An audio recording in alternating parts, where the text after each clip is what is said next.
Mr. Chairman. Thank you, Mr. Chairman. As long as I've been on the board now, seven years, I know, and I've gone to Tony, I've seen Tony the last few weeks, the numbers of the kids coming in is fluid. He's balancing every week, wondering he should add a teacher here or take a teacher away from here, and this has been changing day to day for him. And not giving the superintendent the ability to move on the dime, if we have to do this quickly before school starts, there are people who are going to file in late. Now, we don't have a crystal ball to know, tell the board 2 weeks ahead of time or 3 weeks ahead of time what we think is going to happen. And sometimes the school district needs, and the superintendent needs to react quickly. I think what he's doing here is fine, okay? And I think we all know people sign up late and numbers that change, especially as veteran board people know that's the way it goes. So I don't see anything wrong with what the superintendent is doing. I find, quite frankly, this whole discussion a waste of time. Thank you. Ms. Mosby. Going back again to the information. If the information was shared early enough, although the numbers might not have been there, but an indicator saying that, hey, we're looking at, I didn't even know that that we were going to sit here and we're talking about moving to another vendor. And here, according to this, it says that that we have conversation with ECS and corporate counsel and to explore opportunity to open current transportation. Now, if something was said back when this open conversation was taking place, then maybe we could have had an idea that this might be coming down the road and there might be some changes. But all I see here is that conversation was had with ECS and corporate counsel. I didn't know anything about it. I didn't even know that we were thinking about switching vendors. And that's what I'm trying to say. Like, I understand the 2 weeks and getting numbers in late and all that, but the simple fact is that we had advanced knowledge that even a conversation of switching vendors would have been nice. But that didn't happen, and we're at this point now. Ms. Rivas. Yes, I would like to say that two things. Okay, so the 8-hour district people came, all right. During the school year, like Mr. Tremonti mentioned, there's always been changes. Maybe we get a storm of kids coming in, people register late, people move into Norwalk and things. Well, what were we doing in the past as well? Because I'm pretty sure that it hasn't been every year consistent with the amount of out-of-district children. It has been fluctuating like that. Also, I wanted to say, I'm getting a little upset that when a person does ask a question, it's like everyone else is frustrated. Like if I ask a question, maybe Mr. Tremonti gets upset or looks upset, or maybe Mr. Lyons will get upset and look upset. I don't know about Arya, can't see him too clearly, but you know, people get upset, but you don't get upset with each other when you have a question for each other. If Mr. Tremonti had a question or something that he kept asking about, I'm sure that his response would not be the same.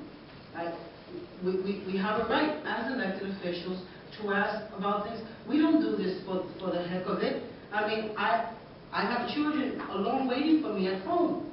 I'm tired. But the thing is, I want to ask questions to be, especially when it has to do with special education. And it looks, and if you're approving a contract, everything's into place. I'm not doubting that you're a superintendent and you would like to make sure that things done, you're doing the right thing. Yes, but then again, you know, questions can be asked. You know, like the sample contract. If this was, you had time to go to the city council to have their recommendation, what they felt, they had time to draw that up. What was the problem with bringing an original contract?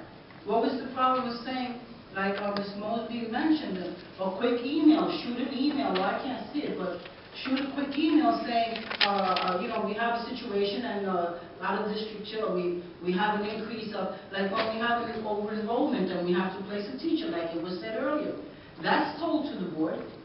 So then these bids, if it was from 2012 and we were considering down the line, this is now 2 years later, then we should have had an open mind and discussed at an earlier time. Perhaps last year, we could have discussed, well, we're going to be thinking of opening up just in case we have an overflow of students, because we always have to have precautionary measures. That's propaganda. We look at the before and the after picture. And we have all these visions for the school, so we have to have those kind of visions. Just like Mr. Tremonti mentioned that being a veteran on the board, a lot of things can happen. A whole shooting of a whole bunch of kids are going to be in one particular grade. So if we already know that as a pattern, then we should have had this in the back of our heads already. And if this was just a couple of weeks, my questions would be, well, maybe I'm going to see if I can get someone to write me an email that I will be addressing the superintendent. When did it reach Common Council's hands? You know, when exactly did this happen? You know, I know it's important now. And then it was mentioned earlier. I'm concerned about these people going to nowhere else. That's what I'm saying. As a former school bus driver for Greenwich, I've been a bus driver for 15 years. School bus driver. Big bus, little bus, special ed bus, executive bus, all kinds of buses. Okay, I drive. I'm a driver. That was my profession.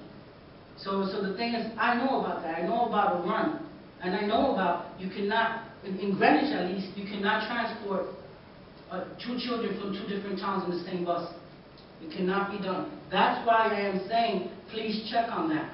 Because of my experience of what I've done as my profession in my life, in my career. That's why I'm asking.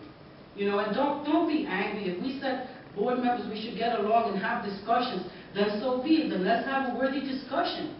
And we say we have to treat each other right. Then respect my question and I'll respect yours. If I ask a question and you talk to me differently than you do to Mr. Tremonti or to Ms. Keys or someone else, then I have a problem with that.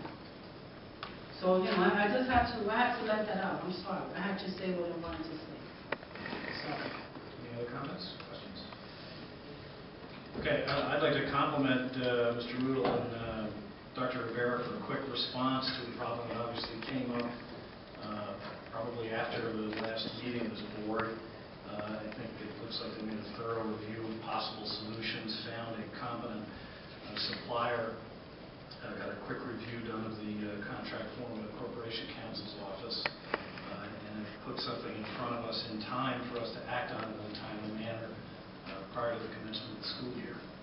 That kind of fast action and personal initiative should be complimented, and I just want to let you know that I think you did a good job. Any other discussion? All right, we'll proceed to vote. All in favor of approving the contract, please indicate. 1, 2, 3, 4. All opposed? 1, 2, 3. Carries 4-3. Contract is